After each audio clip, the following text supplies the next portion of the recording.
सहनाववतु सहनो भुनक्तु सह वीर्यं करवावहे तेजस्विनावधीतमस्तु मा विद्विषावहे। ओम शांतिः शांतिः शांतिः। हे कृष्ण करुणा सिंधो दीनबंधो जगतपते गोपेश गोपिका कांतं राधा कांतं नमोस्तुते। गुरुर्ब्रह्मा गुरुर्विष्णु गुरुर्देव महेश्वरः गुरुर् साक्षात् परब्रह्म तस्मै श्री गुरुवे नमः। भगवंताच्या असीम कृपेने, विश्वमाऊली ज्ञानोबरायाच्या असीम कृपेने, सकल संतांच्या आशीर्वादाने, सद्गुरुदेवाच्या आशीर्वादाने चालत असलेला हा नित्य ज्ञानेश्वरी चिंतन सोहळा आणि आजचा हा 22वा दिवस। आज आपण चिंतनामध्ये संत ज्ञानेश्वर महाराजांच्या ज्ञानेश्वरीतील पहिल्या अध्यायातील 189 क्रमांकाच्या ओवीपासून प्रारंभ करत आहोत। कालच्या चिंतनामध्ये आपण की अर्जुनाच्या ठिकाणी आपल्या स्वजनाच्या प्रती जो मोह निर्माण झाला होता, तो मोह, तसेच ज्यावेळेस भगवंताने दोन्ही सेनेच्या मध्यभागी रथ नेऊन घातला, त्यावेळी दोन्ही सेनेच्या मध्यभागी रथ नेऊन घातल्यानंतर अर्जुनाला त्या ठिकाणी गेल्यानंतर कोण कोण दिसलं त्या संबंधीने वर्णन आपण काल चिंतनामध्ये पाहिलं। आज आपण चिंतन करत असताना एक आपल्या लक्षात येतं की ज्यावेळेस अर्जुनाची मनाची जी स्थिती आहे, ती मनाची स्थिती वर्णन करत असताना माऊली ज्ञानोबराय हे अनेक उदाहरण देतात। कालच्या चिंतनामध्ये आपण पाहिलं, तेत मनी गजबज झाली आणि अपैसी कृपा उपजली, तेने अपमाने निघाली वीरवृत्ती। मनी गजबज झाली आणि अपैसी कृपा उपजली, तेने अपमाने निघाले वीरवृत्ती। या सिद्धांताच्या वर माऊली ज्ञानोबरायाने अनेक दृष्टांत दिले। त्यामध्ये उत्तम कुळीच्या स्त्रीचं उदाहरण दिलं, तसेच नवया आवडीचीने भूमिक भरे कामुक निज वनिता विसरे। जसं एखादा पुरुष स्वतःच्या पत्नीला विसरून एखाद्या परस्त्रीच्या जसं नवीन परस्त्रीच्या जसं पाठीमागे लागतो त्याचं उदाहरण दिलं। किंवा तपोबळे रिद्धी पातलिया भ्रंशबुद्धी त्या विरक्तात सिद्धी आठवेना त्याचं उदाहरण दिलं। त्या पद्धतीने अनेक उदाहरणं दिल्यानंतर या ठिकाणी आता माऊली पुन्हा काय म्हणतात ते बघा। तैसे अर्जुना तेत झाले असते पुरुषत्व गेले, जे अंतकरण दिसले कारुण्यासी। तैसे अर्जुना तेत झाले, हे सगळे दृष्टांत सांगितल्यानंतर माऊली ज्ञानोबराय सांगतात की त्या ठिकाणी अर्जुनाची परिस्थिती काय झाली, तर असते पुरुषत्व गेले।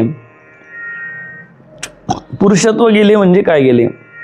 अरे पुरुषत्व गेले म्हणजे अर्जुनाच्या ठिकाणी जो काही लढण्याचा किंवा जे काही युद्ध जिंकण्याचे जे काही साहस होतं, जे काही सामर्थ्य होतं की आम्ही सहज युद्ध जिंकू, आणि जी ताकद होती, जे बल होतं, अरे बल काही शरीरात नसतं, धाडस जे असतं ते अंतकरणात असतं। ते काही अरे एखादा पहिलवान माणूस असू द्या, आहे का नाही, आपला हर्षल आहे म्हणजे हर्षल आपला 1 क्विंटलचा माणूस आहे म्हणजे काय त्याच्यात खूप ताकद आहे असं थोडं आहे का नाही? अरे तसं नाही की ताकद ही काही एखादा वाळा माणूस असू द्या, पण एखाद्या जाड्या माणसाला तो पराभूत करू शकतो। सामर्थ्य काही शरीराने ठरत नसतं, सामर्थ्य हे मनाची स्थिती, तुमच्यामध्ये धैर्य किती आहे त्यावर ते सामर्थ्य ठरत असते। अर्जुन सामर्थ्यशाली होता, त्याबद्दल काही वाद नाही, परंतु अर्जुनाच्या ठिकाणी जे पुरुषत्व आहे, पुरुषत्व म्हणजे लढण्याचं सामर्थ्य, लढण्याची ताकद, ती ताकद मात्र अर्जुनाच्या ठिकाणी आता राहिली नाही। ती ताकद जी आहे अर्जुनाच्या ठिकाणची ती गेली आहे. आणि अंतकरण जे आहे त्या अंतकरणामध्ये धैर्य पाहिजे होतं, ज्या अंतकरणामध्ये धाडस पाहिजे होतं, ज्या अंतकरणामध्ये लढण्याचं सामर्थ्य पाहिजे होतं, मी लढेल आणि जिंकेल असं म्हणण्याचं जे काही अर्जुनाचं सामर्थ्य होतं ते सामर्थ्य आता शिल्लक राहिलं नाही. एवढंच नाही तर जे अंतकरण दिले कारुण्यासी, त्या अंतकरणामध्ये धैर्याच्या ठिकाणी आता कारुण्य निर्माण झालं, करुणा निर्माण झाली. अरे करुणा असावी. भूतदया पशुचे पालन, भूताविषयी दया. भूत म्हणजे सकल सृष्टीमधील जीव जंतू, त्याच्याविषयी काय असली पाहिजेत? माणसाच्या अंतकरणामध्ये करुणा असली पाहिजे. काय असली पाहिजेत? करुणा असली पाहिजेत. पण करुणा कुठेही असून जमते का? नाही. अरे सेनेतील सैनिकांना म्हटलं की नाही बाबा, हे समोरचे जे शत्रू आहे ते ही माणसंच आहे, आपण जर त्यांना गोळी मारली तर कदाचित ते तडपू मरतील आणि म्हणून आपण त्यांना गोळी मारू नाही. अशा पद्धतीचा जर ते विचार करू लागले आणि अशा पद्धतीचा जर विचार ते करायला लागले तर जमेल का? जमणार नाही. कारुण्य जे काही त्यांच्या ठिकाणी आहे ते कारुण्यपणा असून जमणार नाही. त्यांच्या ठिकाणी असावं लागेल ते धाडस, त्यांच्या ठिकाणी असावं लागेल ते धैर्य. काय असावं लागेल? धैर्य, धाडस असावं लागेल. आणि जर त्यांच्या ठिकाणी ते धाडस धैर्य नसेल तर मग कदाचित तो लढाई जिंकू शकणार नाही. आता या ठिकाणी करुणा असावी अंतकरणामध्ये. अरे पशु हत्या करणं चुकीची आहे. आज लोक एवढी पशु हत्या करतात, गायीची हत्या करतात, बैलाची हत्या करतात, त्यानंतर वेगवेगळ्या पद्धतीचे कोंबडे बकरे खातात, मारतात. ही काय झाली? हत्या झाली. आणि भ्रूण हत्या हे कधीही माणसाला चुकत नाही. अरे एखाद्या माणसाला असं वाटत असेल की मी गेल्यानंतर माझं जे ऋण आहे, एखाद्याकडून तुम्ही पैसे घेतले. काय? अरे प्रथमेशने पैसे घेतले कोणाकडून? विजयकडून. आणि विजयने ठरवलं की आता प्रथमेशने ठरवलं की आता विजयचे पैसे काही द्यायचे नाही. पण ते या जन्मात जरी तुम्ही दिले नाही तरी ते काही चुकत नाही. ऋण तुम्हाला फेडावं लागतं. पुढच्या जन्मात तरी ते ऋण तुम्हाला द्यावंच लागतं. म्हणून ऋण हत्या जे आहे ते चुकत नाही. अरे हत्या सुद्धा जर तुम्ही एखाद्याची हत्या केली तर तुम्हाला त्या हत्येचं प्रायश्चित्त तुम्हाला पुन्हा भोगावंच लागतं, किंवा हत्येचं तुम्हाला त्या मोबदल्यामध्ये या जन्मात नाही तर पुढच्या जन्मात तरी त्याची शिक्षा. अरे कोर्टाने जी शिक्षा होईल ती गोष्ट वेगळी आहे, परंतु कर्म तुम्हाला तुमची शिक्षा देत असतं. कर्म तुम्हाला चुकत नाही. म्हणून अशा पद्धतीने अंतकरणामध्ये कारुण्य निर्माण झालं. कोणाच्या? अर्जुनाच्या. अर्जुनाच्या अंतकरणामध्ये करुणा निर्माण झाली. करुणा कोणाच्या विषयी झाली? स्वजनाविषयी झाली.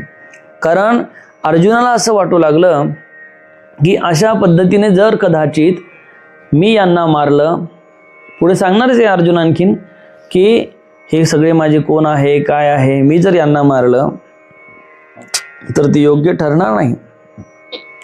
आणि म्हणून एक तर पहिली गोष्ट म्हणजे स्वजनाच्या विषयी झालेला मोह हाच अर्जुनाच्या करुणेचं कारण आहे.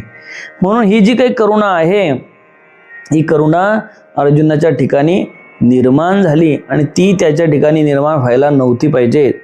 बरं, व्हायला पाहिजेत होती का नव्हती हा एक चिंतनाचा विषय आहे. जर अर्जुनाच्या ठिकाणी जर करुणाच निर्माण झाली नसती, त्या अर्जुनाच्या ठिकाणी मोहच निर्माण झाला नसता, अर्जुनाच्या ठिकाणी स्वजनाच्या विषयी प्रीतीच निर्माण झाली नसती, तर गीतेसारखा ग्रंथ आपल्याला भेटला असता का? नाही. अरे गीतेसारखा ग्रंथ भेटला ही सुद्धा आपल्यावर अर्जुनाची कृपा आहे. काय आहे? अरे अर्जुन तर एकटा तो निमित्त आहे, परंतु सकल जगाला गीतेसारखा महान ग्रंथ भेटला. आणि माऊलीने सांगितले गीता कशी आहे? तैसे नित्य नूतन देखिजे गीता तत्व, तेत हरुमनी देवी नेनीजे जैसे का स्वरूप तुझे, तैसे नित्य नूतन देखिजे गीता तत्व. अरे 5000 वर्ष झाले गीतेला लिहून. एखादा ग्रंथ एकदा वाचल्यानंतर पुन्हा वाचा वाटत नाही, पण 5000 वर्ष झाले गीता वाचून, गीता लिहून, परंतु तरीही सुद्धा प्रत्येक वेळेस गीतेमध्ये नाविन्य दिसून येतं. कितीही वेळेस तुम्ही ती गीता वाचली तर त्यामधून तुम्हाला नवीन नवीन नवीन मिळत जाईल. म्हणून अर्जुनाच्या ठिकाणी झालेला मोह, अर्जुनाच्या ठिकाणी झालेली स्वजनाच्या विषयी प्रीती ही आपल्या कल्याणासाठीच झाली असं म्हणावं लागेल. अरे या ठिकाणी जर विचार केला आपण ते आपल्या लक्षात येईल. अर्जुनापेक्षाही जो युधिष्ठिर होता तो युधिष्ठिर काय होता? धर्मशील होता. अर्जुनापेक्षाही युधिष्ठिराच्या मनामध्ये करुणा जास्त होती, प्रेम प्रीती आपल्या भावाच्या प्रती. परंतु या ठिकाणी युधिष्ठिराच्या मनात ही भावना निर्माण झाली नाही की हे माझे स्वजन आहे, हे आहे. परंतु केवळ अर्जुनाच्याच ठिकाणी ती भावना निर्माण झाली. याचा अर्थ असा आहे की ती गीता आपल्याला मिळावी म्हणून भगवंताने केलेली ती एक लीला आहे. आता चला पुढे. आता पुन्हा दृष्टांत सिद्धांत पडून देण्यासाठी दृष्टांताचा हे करतात. देखा मंत्रज्ञ बरुळ जाय, ते तका जैसा संचार होय, तैसा तो धनुर्धर महामोहे अकाळीला. अरे मंत्रज्ञ बरुळ जाये, मंत्रज्ञ जे मंत्राचा उच्चार करतात. मंत्र वेगळ्या प्रकारचे असतात. आपणही मंत्राचा उच्चार करतो, पण आपण केलेला मंत्र हा गुरुमंत्र असेल, त्यानंतर गायत्री मंत्र असेल, त्यानंतर जे काही रामकृष्ण हरी आपण मंत्र म्हणतो तो एक मंत्र असेल, जे काही आपण मंत्र म्हणतो हे जे मंत्र आहे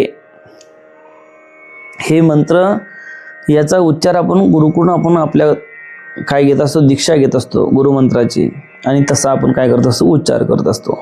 पण काही काही मंत्र असे असतात, अघोरी मंत्र सुद्धा असतात. काय असतात? अघोरी, चटूक फिटूक याचे त्याचे काही मंत्र असतात. आपण त्या भानगडीत पडत नाही, पण ते अघोरी मंत्र सुद्धा असतात, ते सिद्ध करावे लागतात. अघोरी मंत्र, अरे अघोरी मंत्र, अघोरी जी साधना असते ती खतरनाक असते. कशी असते? खतरनाक. अरे ही अघोरी साधना करत असताना तुम्हाला काय करावं लागतं? मंत्र सिद्ध करायचं असेल तर रात्री उठायचं. किती वाजता? अरे 10-11 वाजता. अमावस्याची रात्र पाहायची आणि अमावस्याची रात्र स्मशानभूमीमध्ये जायचं. काय करायचं? स्मशानभूमीमध्ये जायचं आणि स्मशानभूमीमध्ये जाऊन जळतं प्रेत काढायचं आणि त्याच्या अंगावर बसून मंत्र साधना करायची. काय करायची? मंत्र साधना करायची. अरे मंत्र साधना करायची तरच ती मंत्र साधना सिद्ध होते. पुन्हा अरे ही मंत्र साधना करत असताना काय घ्यावं लागते? मदिरा प्राशन करावे लागते. अघोरी मंत्र करायचं सिद्ध करायचं असेल तर काय करावं लागतं? काय करावं लागतं? मदिरा प्राशन करावे लागते. अरे अघोरी मंत्र जर तुम्हाला सिद्ध करायचं असेल तर त्या ठिकाणी जे मांसाचा तुकडा आहे त्या प्रेताचा तो मांसाचा तुकडा सुद्धा खावा लागतो. अरे काही काही वेगवेगळ्या पद मी वाचलेलं एका ठिकाणी. अघोरी मंत्र जर सिद्ध करायचा असेल तर मी वाचला आहे एका ग्रंथामध्ये की जर एखादी स्त्री, तिच्या अंगावर विवस्त्र स्त्री तिच्या मांडीवर बसून सुद्धा काही मंत्राचा जप करावा लागतो. इतकं खतरनाक आहे. आणि मग असा जो मंत्र आहे तुम्हाला सिद्धी देतो, पण जर का मंत्राचा उच्चार चुकीचा झाला तर मग काय करतो? अरे माऊली तेच म्हणतात, देखाव मंत्रज्ञ बरुळ जाय, ते तका जैसा संचार होय. अरे मंत्र जर चुकला, मंत्र बळायला लागला, तो मंत्र म्हणायला लागला आणि मंत्राचा जर चुकीचा उच्चार झाला तर काय होता? मंत्र चुकता थोडा धडची होय वेडा. मंत्र चुकता थोडा धडची होय वेडा. अरे मंत्र जर चुकला तर धडा व्यक्ती काय होतो? वेडा होतो. येडं व्हायचं तुम्हाला? अरे याच्यासाठी अघोरी मंत्राचा भानगडीत पडायच्या, त्याला जारण तारण असं म्हणतात. तर सांगायचं तात्पर्य माऊली तेच म्हणतात, त्याप्रमाणे जसा एखादा मंत्रज्ञ आहे आणि मंत्रज्ञ तो बरळत आहे, परंतु बरळताना म्हणजे मंत्राचा उच्चार करत आहे आणि चुकीचा मंत्राचा उच्चार केला तर जसं त्याने जर भूत काय जसं चुकीचा मंत्राचा उच्चार त्याने केला, अरे भूत भगवायसाठी, भूत काढून द्यासाठी त्या मंत्राचा उच्चार केला आणि जर चुकीचा मंत्र झाला तर भूतच त्याच्या पाठीमागे लागतं, आहे की नाही? काय लागतं? अरे मग जसं मंत्र चुकता थोडा धडची होय वेडा. मंत्र चुकल्यानंतर धडा म्हणून जसा वेडा होतो तसा हा जो मनुष्य आहे ज्याचा मंत्र चुकला तो कसा होतो? भ्रमिष्ट होतो. कसा होतो? भ्रमिष्ट होतो. त्याला सुचत नाही काय करावं, असा परिणाम त्या मंत्राचा त्याच्यावर होत असतो. आणि त्या पद्धतीने माऊली ही दृष्टांत सांगत आहे आणि सिद्धांत पुन्हा सांगत, तैसा तो धनुर्धर महामोहे. महामोहे, केवळ मोहे नाही तर महामोहे तैसा तो धनुर्धर महामोहे अकाळीला. काय झाला? आकळीला. अरे जसा एखादा मंत्रज्ञ, जसा त्याच्या अंगामध्ये मंत्राचा संचार झाल्यानंतर, मंत्र चुकल्यानंतर जसा तो धडच येडा होतो, त्या पद्धतीने हा धडधाकड अर्जुन लढण्यासाठी आला होता. पण आता काय म्हणत आहे? हे माझे स्वजन आहे, हे माझे हे आहे, माझे ते आहे, माझे मामा आहे, पितामह आहे, गुरु आहे, सगळे सोयरे कुमारजन आदी सगळ्यांचे नाव घेत आहे. आता माऊली पुन्हा काय सांगतात बघा. म्हणून असता धीर गेला हृदयात रवा आला जैसा चंद्रकळी शिवतला सोमकांतू. म्हणून असता धीर गेला हृदयात रवा आला. अरे धीर गेला म्हणजे काय गेलं? धैर्य गेलं. अरे लढायचं असेल तर धैर्य लागतं की नाही? अरे एखादा मनुष्य पैलवान असेल तर त्याच्या ठिकाणी धैर्य असावं लागतं.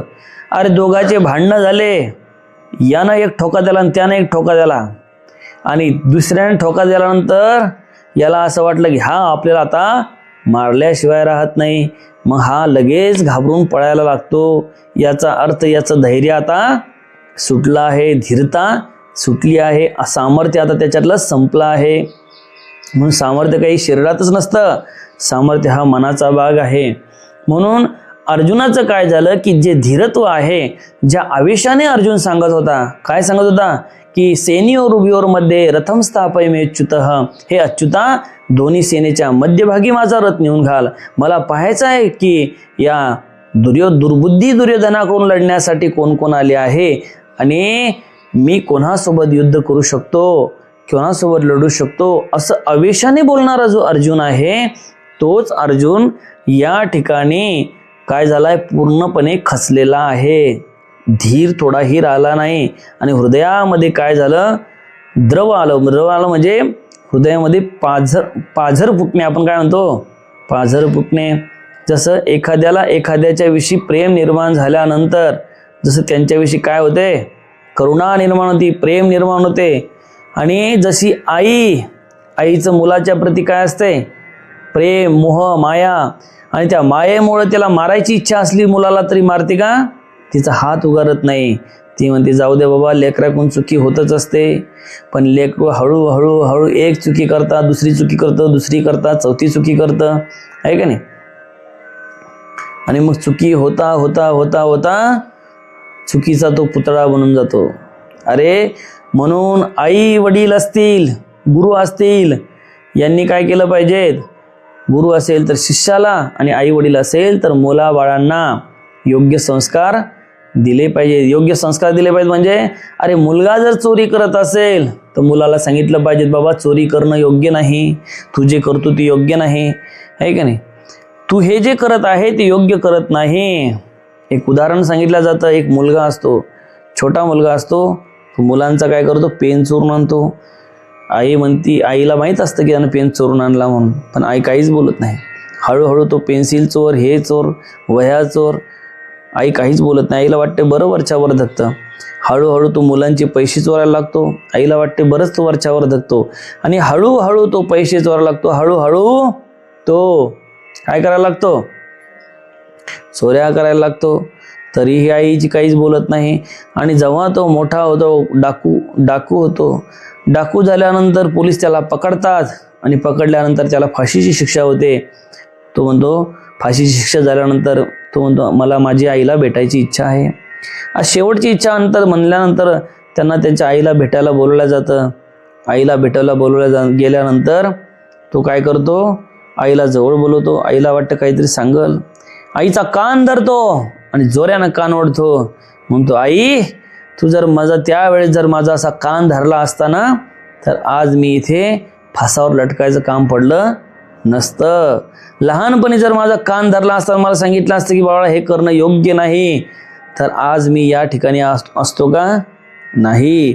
तसा मोहामुळे जसे आई वडील आपल्या मुलाचे गुन्हे माफ करताय, आहे का नाही, तसं या ठिकाणी अर्जुनाच्या ठिकाणी जो मोह निर्माण झाला, काय झाला?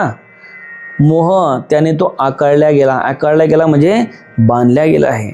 जसं आपल्या आई वडील जसं मुलांच्या मोहामध्ये जसे आकडले जातात, बांधल्या जातात, तसा हा अर्जुन सुद्धा इथे बांधला गेला आहे आणि त्यामुळे धीरत्व गेला आहे. आता या ठिकाणी पुन्हा उदाहरण माऊलीने दिले. हृदयाद्रव आलं, हृदयामध्ये द्रवता निर्माण झाली आहे. जैसा चंद्रकळी शिवतला सोमकांतू. अरे जसा चंद्रकांतमणी असतो, काय असतो? चंद्रकांतमणी. आणि हा जो काही चंद्रकांतमणी आहे, हा चंद्रकांतमणी असं म्हणतात. काय?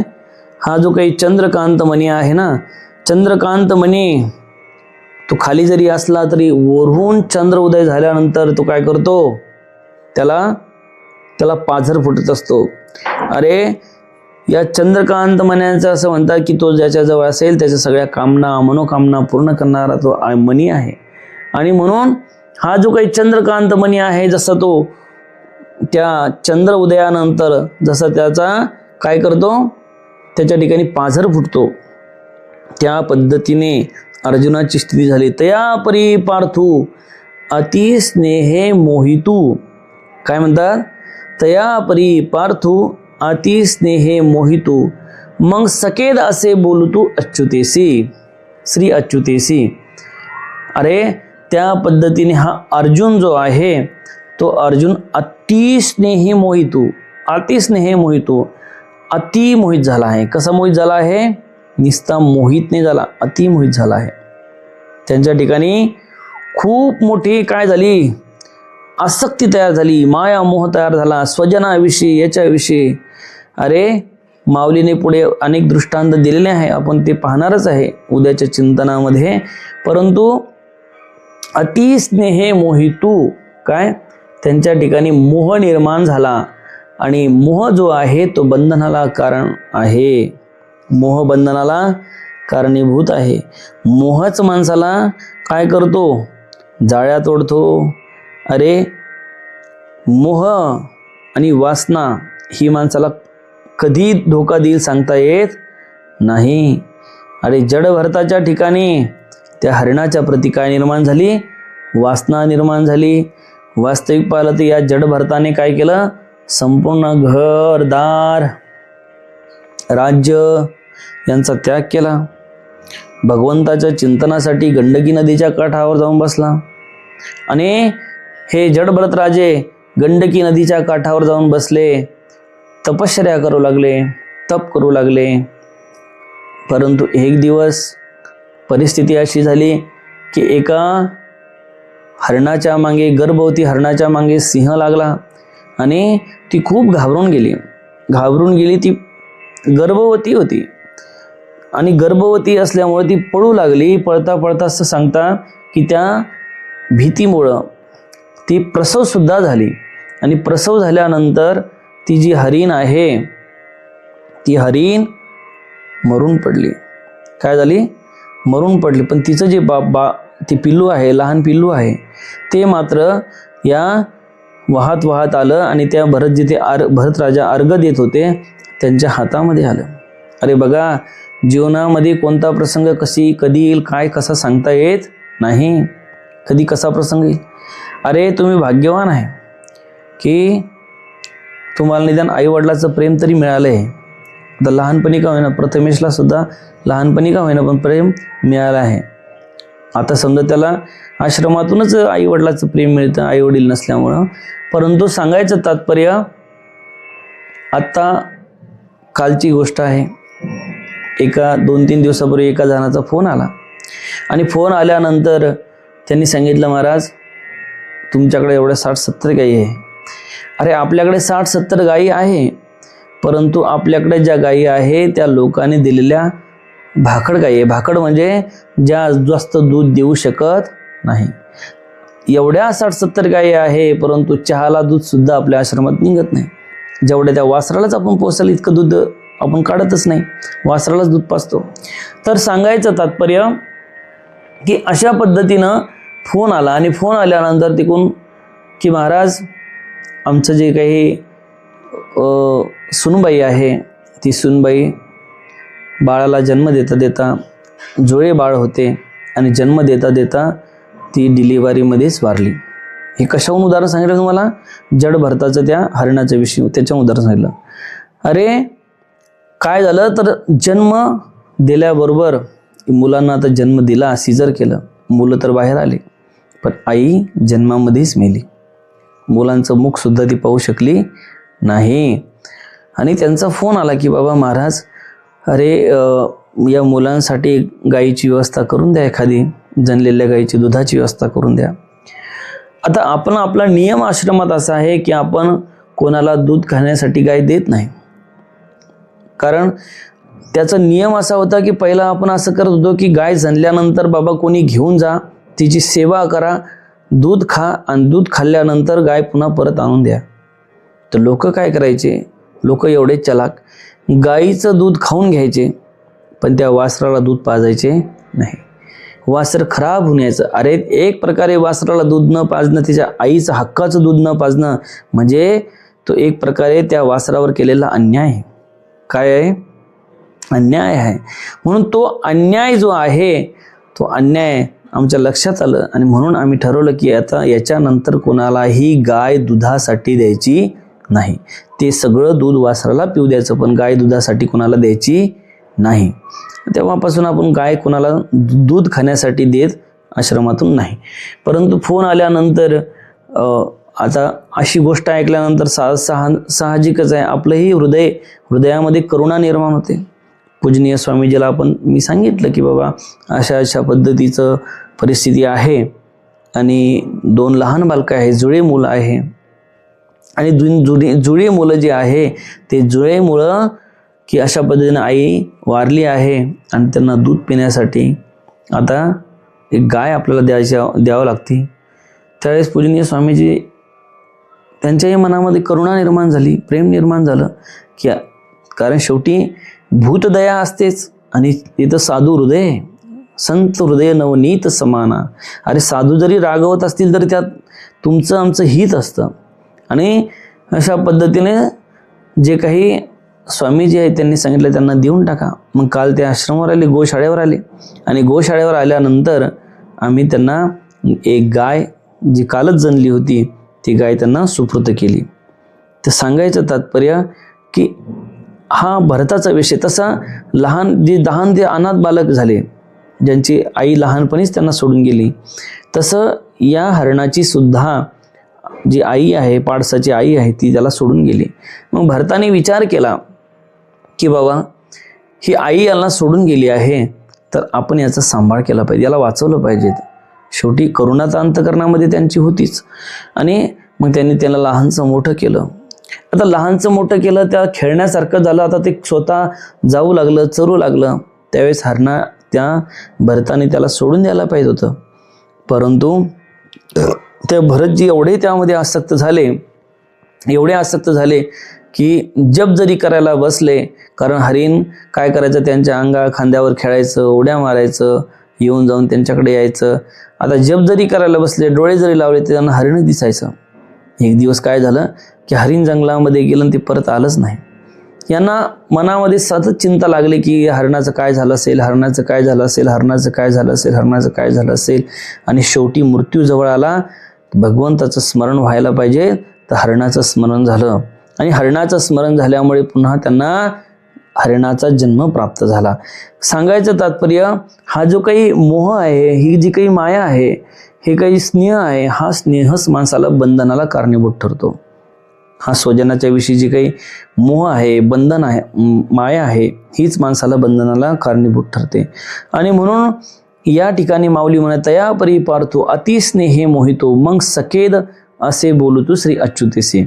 मग सकेत म्हणजे आता जो काही अर्जुन आहे तो अर्जुन आता भगवंताला बोलणार आहे.